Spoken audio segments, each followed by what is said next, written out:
संपूर्ण जनमानस को अपनी कला कौशल के द्वारा अपनी ओर आकर्षित करने वाली बैजंत नगर मिथिला की राजनगर की होगी।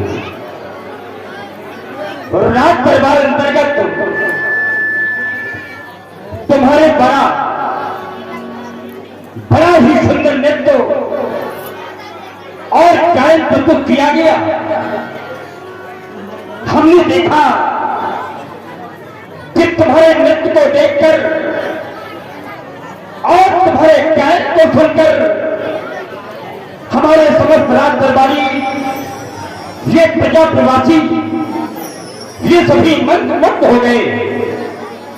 और हमने भी देखा तुम्हारा वो नृत्य और सुना तुम्हारा गायन, तत्पश्चात इस निर्णय पर पहुंचे कि तुम मिथिला की ही नहीं अपितु समस्त आर्यावर्त की एक श्रेष्ठ नर्तिका हो, एक कुशल गायिका हो।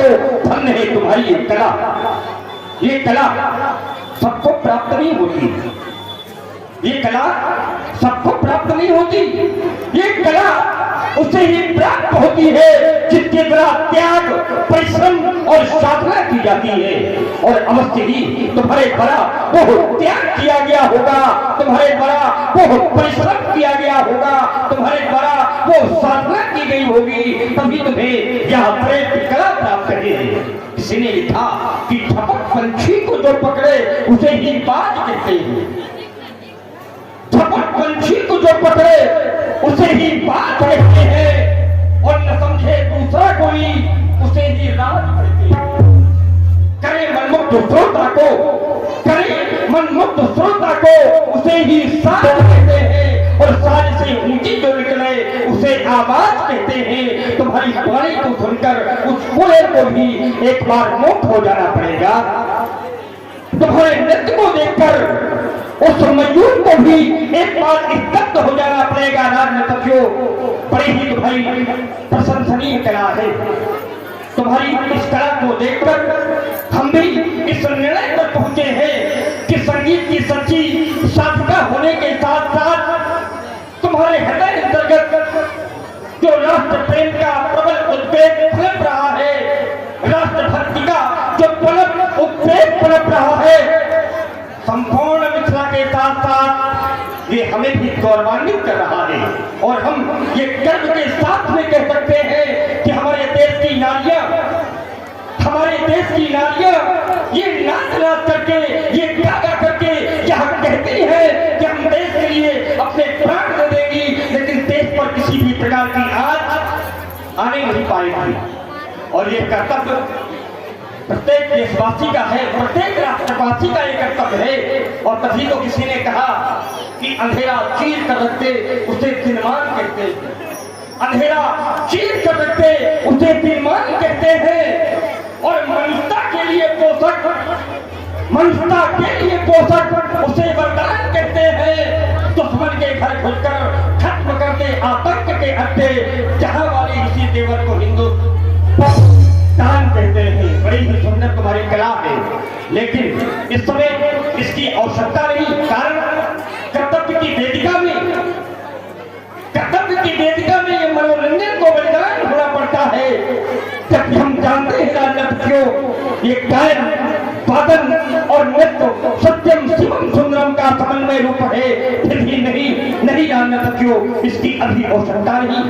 हाँ, एक समय आएगा, एक समय आएगा जब मिथिला में सहनाइयां बजेगी, मंगल गीत भी गाए जाएंगे, तब तुम्हें पुनः बुलाया जाएगा। जाओ जाओ राजनर्तकियों, महलों में जाकर विश्राम करो, विश्राम करो, विश्राम करो। और मिथिला के कुशल सेवक, सीता स्वयंवर का अंतिम दिवस, ये धनुष की पावन बेला, जैसा कि सभी जानते हैं, ये सर्वविदित है कि हमारा प्रण भगवान शंकर के पिराग पर आधारित है। नित्य प्रति भगवान शंकर के पिराग की अर्चना करते चले आए, वंदना करते चले आए। आज अंतिम दिन है और हम चाहते हैं कि कि अंतिम दिन भी चल करके भगवान शंकर के पिनाक की आराधना करें, अर्चना करें, वंदना करें, अंतिम अभ्यर्थना हम करना चाहते हैं। तो चलो चलो पूजन थाल लेकर के हमारे साथ में चलो।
भगवान पिनाकी के पावन पिनाक मैया पार्वती के द्वारा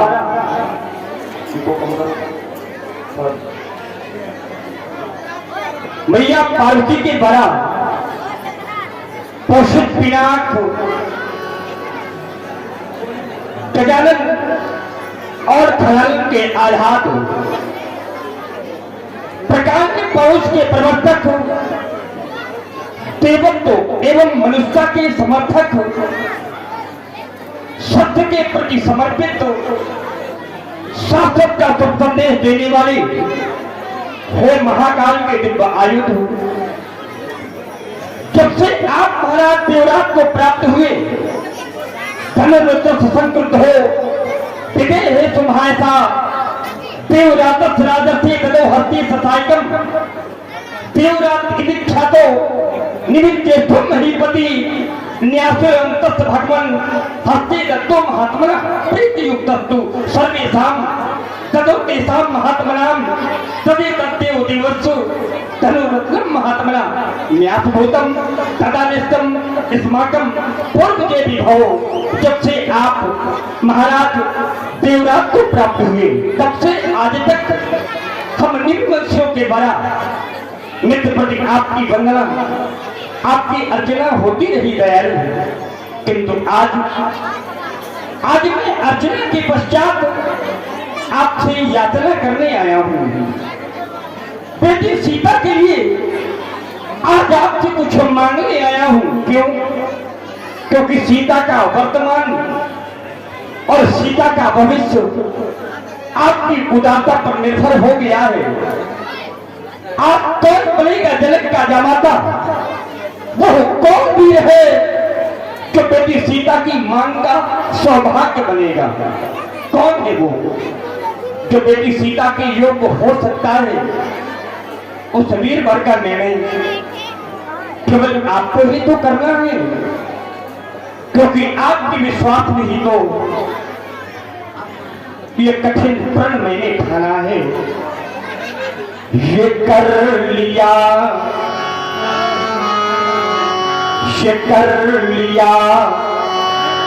मैंने कठिन प्रण,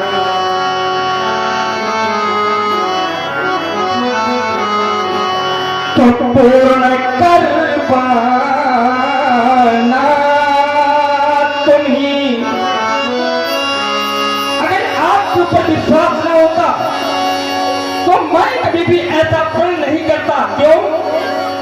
क्योंकि कीमत पानी की नहीं, कीमत तो प्यास की होती है।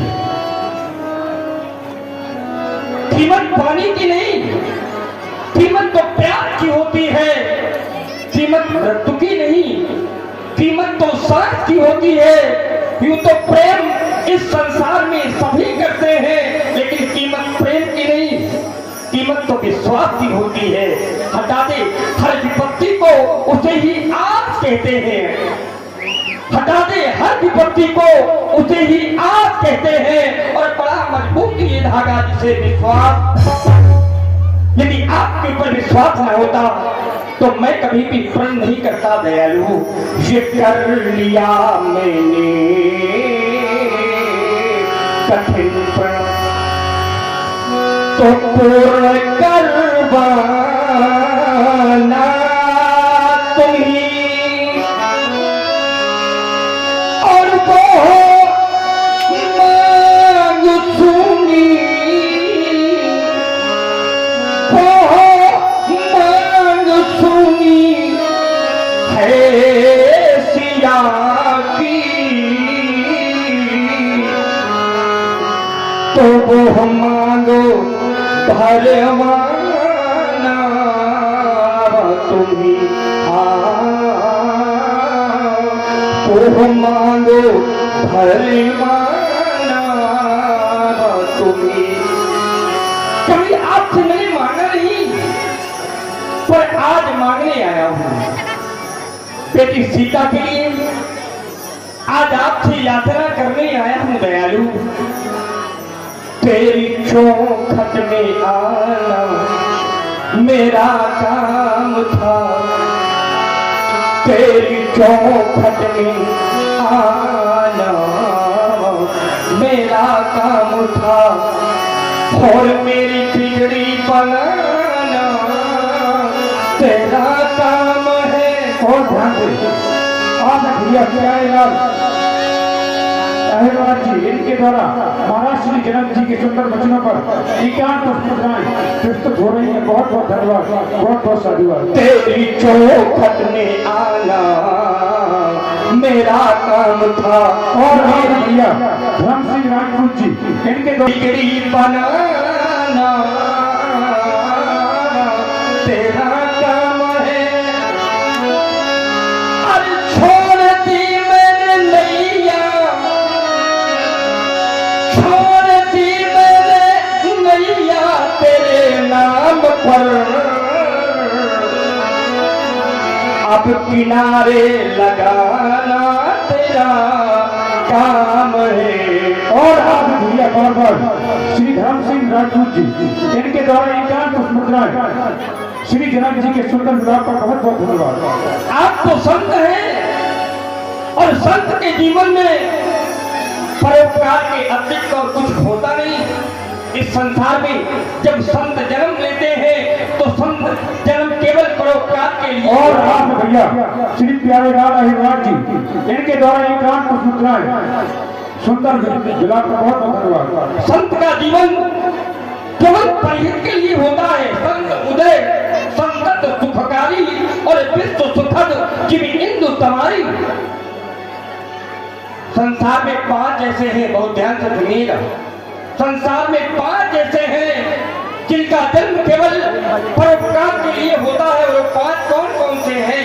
तो आचार्य प्रवर ने लिखा कि संत, पिटक, सरिता, गिरधरणी और कलहित हेतु सबल के करनी। पहले क्रम में आया संत और दूसरे क्रम में पिटक। पिटक माने पेड़। तो किसी ने पेड़ से पूछा कि ऐ पेड़ तुम परोपकार कैसे करते हो? तो पेड़ ने उत्तर दिया कि हम सायादार पेड़ जमाने के काम आए, हम सायादार पेड़ जमाने के काम आए, और अगर सूखने लगे तो जलाने के काम आए। अगर सूखने लगे तो जलाने के काम आए। फेंक मत देना म्यान को खाली समझकर, फेंक मत देना म्यान को खाली समझकर, शायद कभी सबको डराने के काम आए। बेच मत देना मकान को कच्चा समझकर, बेच मत देना मकान को कच्चा समझकर, शायद कभी सिर छिपाने के काम आए। ये पांच जैसे हैं और पहले क्रम में है संत। और संत का जीवन एक फूल की तरह होता है गाजी। संत का जीवन एक फूल की तरह होता है। कैसे? तो आचार्यों ने लिखा कि फूल कोई खिला, फूल कोई खिला जब किसी डाल में, तो धूल से रूप लेकर संवरना पड़ा। किसी ने फूल से पूछा कि ऐ फूल, तुम सबको सुगंध देते हो, लेकिन इसके बदले में तुम्हें मिलता क्या है? तो फूल ने बड़ा सुंदर उत्तर दिया कि लेना और देना ये तो व्यापार है, लेना और देना ये तो व्यापार है, लेकिन दे के कुछ ना लेना, इसी का नाम तो संसार में प्यार है। तो किसी ने दूसरे व्यक्ति ने फूल से प्रश्न कर दिया, किसी ने पूछा कि ऐ फूल, जब तोड़ने वाला तुम्हें तोड़ने के लिए जाता है तो उस समय तुम्हें पीड़ा नहीं होती?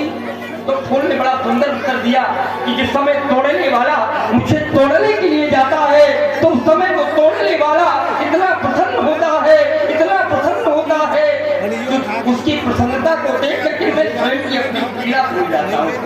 और यही तो संत का जीवन है मेरे बंधुओं। और तभी तो आचार्य कहते हैं कि फूल कोई खिला जब किसी डाल में, तो धूल से रूप लेकर संवरना पड़ा। और प्यास धरती की तब बुझ सकी जब स्वयं, सिंधु को बिंदु बनकर बरसना पड़ा। शुद्धता स्वर्ग की तब प्रमाणित हुई, अग्नि में तप्त हो जब निखरना पड़ा। अग्नि में तप्त हो जब निखरना पड़ा। और विश्व में जब महादेव कोई बना, विश्व में जब महादेव कोई बना, तो मूंद कर आंख भी सपान करना पड़ा। मूंद कर आंख भी सपान करना पड़ा। और इसीलिए अमृत पीने वालों को हम देव कहते हैं। जो अमृत पीते हैं उन्हें हम देव कहते हैं, लेकिन जो विष पीते हैं उन्हें देव नहीं, उन्हें तो महादेव कहते हैं। और महादेव के जीवन से हमें ये शिक्षा मिलती है, भगवान शंकर के चरित्र से हमें ये ज्ञान मिलता है कि थोड़ा थोड़ा जहर पीने का अभ्यास हम लोग भी करें। थोड़ा थोड़ा जहर पीने का अभ्यास हम लोग भी करें। क्यों? क्योंकि इस समय समाज में कूटनीति का, राजनीति का जहर फैलने लगा है। और वो जहर उगलने वाले लोग हमारे धर्म ग्रंथों पर भी टिप्पणी करने लगे हैं। वो जहर उगलने वाले लोग हमारे धर्म ग्रंथों पर भी आक्षेप करने लगे हैं। और तभी तो किसी ने लिखा उनके लिए, जिनके लिए जो टिप्पणी कर रहे हैं, लोगों ने लिखा, कवियों ने बताया कि सांपों के मुकद्दर में वो जहर कहा जो आजकल इंसान बातों में उबल रहा है। सांपों के मुकद्दर में वो जहर कहा जो आजकल इंसान बातों में उबल रहा है। आज सांप बैठा बैठा हंस रहा है। आज सांप बैठा बैठा हंस रहा है। क्यों? क्योंकि आज इंसान ही इंसान को डस रहा है। आज इंसान ही इंसान को डस रहा है। और ये जहर उगलने वाले सांप ये बाबुओं में नहीं मिलते, ये तो आजकल आस्तीन में पाए जाते हैं। और तभी तो किसी ने लिखा कि सभ्यता विज्ञान की दासी बनी है। आज सभ्यता विज्ञान की दासी बनी है और धार्मिक विश्वास भी अब छलने लगे हैं। पानियों में ढूंढता तो क्या अकिंचन, जो कि सांप अब आस्तीन में पलने लगे हैं। सांप अब आस्तीन में पलने लगे हैं। और हे महादेव के पावन पिनाक, आज आपको इस संसार को छोड़ करके जाना है। आज आपको ये संसार छोड़ करके जाना है। आज आपको जाना है और एक न एक दिन तो इस संसार से सभी को जाना है। क्यों? क्योंकि संसार का ये नियम है, आया है सो जाएगा। राजा रंग फकीर कोई सिंहासन चढ़ा, कोई बांधा गया जंजीर। एक न एक दिन इस संसार से सभी को जाना है, क्योंकि इस संसार का ये नियम है व्यासी। क्या कि 4 दिनों की प्रीति जगत में, अरे 4 दिनों के नाते हैं, 4 दिनों की प्रीति जगत में, और 4 दिनों के नाते हैं, और पलकों के पर्दे पड़ते ही सब नाते मिल जाते हैं। ये पलकों के पर्दे पड़ते ही सब नाते मिल जाते। और आप भैया छोटे भाग प्रेपर वाले 4 लोग मुस्कुरा, इनके द्वारा इंसान को मुस्कुराए। महाराज श्री दर्शन जी के वचनों पर बहुत बहुत धन्यवाद। पलकों के पर्दे पड़ते ही सब नाते मिट जाते हैं। आगे कभी लिखते हैं कि जिनकी चिंता में तू जलता, अरे जिनकी चिंता में तू जलता, वो ही चिता जलाते हैं। जिनकी चिंता में तू जलता, अरे वो ही चिता जलाते हैं। अरे चल सब रक्त बहाया जिन पर, चल में वही बहाते हैं। ये चल सब रक्त बहाया जिन पर, चल में वही बहाते हैं। और चिता में जलाने के बाद, जल में बहाने के बाद जब लौट करके आते हैं तो व्यवस्था भी होती है। जब घर का स्वामी चला जाता है वे व्यवस्था भी करते हैं। और व्यवस्था कैसी करते हैं? घर के स्वामी के जाने पर घर की शुद्धि कराते हैं। घर के स्वामी के जाने पर ये घर की शुद्धि कराते हैं। अरे पिंड दान कर प्रेतात्मा से अपना पिंड छुड़ाते हैं। पिंड दान कर प्रेतात्मा से ये अपना पिंड छुड़ाते हैं। यहाँ से प्राणी को अकेले जाना पड़ता है, साथ में कोई नहीं जाता, क्योंकि हमारे धर्म ग्रंथ कहते हैं धनानि भूमो पशुओ ही गोष्ठे नारी गृहद्वारी जना स्मशाने तेहि चितायाम परलोक मार्गे धर्मानुगो गच्छति। पत्नी मकान तक साथ देती है, पत्नी मकान तक, समाज के और परिवार के लोग शमशान तक, पुत्र अग्निदान तक, और हमारे धर्म कर्म ये सब भगवान तक जाते हैं। ये शब्द आया शमशान, ये शमशान को शमशान क्यों कहते हैं? शमशान को शमशान क्यों कहते हैं? शमशान को शमशान इसलिए कहते हैं जहाँ सबकी शान सम है। अगर कोई धनवान व्यक्ति जाता है तो उसे भी वहाँ प्रशासन में पृथ्वी में लिटाया जाता है। कोई निर्धन व्यक्ति भी जाता है उसकी भी वही व्यवस्था होती है। जहाँ सबकी शान सम है इसलिए उसका नाम शमशान है। हे महादेव के पवन पिलान, आज आपको इस संसार छोड़ करके जाना है। और किसके लिए जाना है? तो जनक की जानकी के ही तो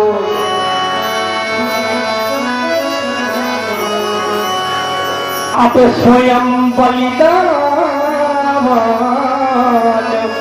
हो जाए। और ये प्रतिज्ञा पूर्ण, ये प्रतिज्ञा पूर्ण हो जाए तो सिया की मांग भर जाए। सिया की मांग भर जाए, वो सिया की मांग भर जाए। प्रेमी सज्जनों, एक बार प्रेम के साथ से वो करे, प्रेम से बोले बोले श्री शंकर भगवान की।